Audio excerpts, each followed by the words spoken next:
Jiribam district Amadi Tamenglong district Anigi Ngamkheida Leiriba Jiribam gi khun Babukhal Chingkoipung Savukhat Amadi Boroikhal da Khundariba Khunja sing Awaba kaya Maiyoknari ngasi fauba leiri HIRAM ASIGI MATANG da TOMTV gi AKHANABA PAODAM ama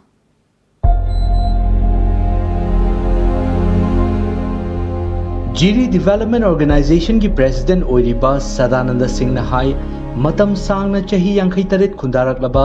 Babu Khan Sabukhat amadi Boroi Khan haina leiriba khungang sing asi ngasi faubada administration na mijeng changbi bagi chang khara makhaidi watna leiri khunja sing asi kwamana amadi lafoi thabana maru oiba sinpham oiduna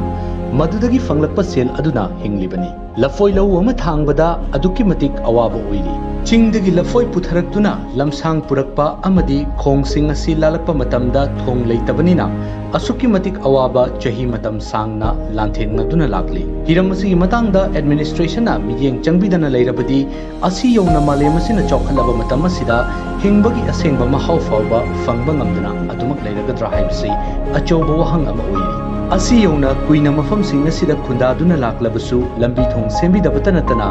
leifam thokpa hospital amadi school matik chana leitriba se mari leinaba singna mijeng changhaningbagi apamba sadanana phongdorkli akoina lanthengnaraga laibani aduna masigumba se akoi khachitang administration asina miyeng sangbiduna lambi amadi thong ase semjan birabadi asuki matik akoi khunja sing asida hingbagi mahau amadi hingbagi marek mahau du phangjadana ngasi gi chawkhalaba society maraksidida hingjabagi nungaibadu phangjagani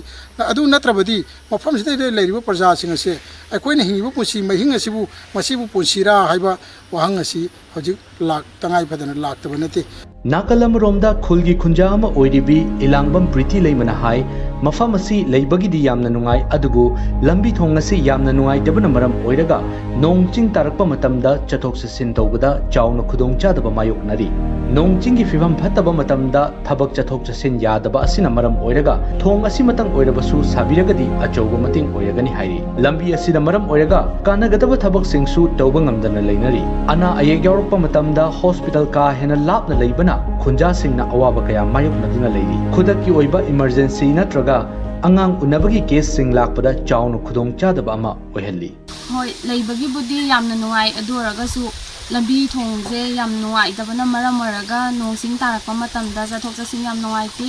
hoji hoji oina ju yam nuai jade lambenje yaragadi mapi mapa oiba singna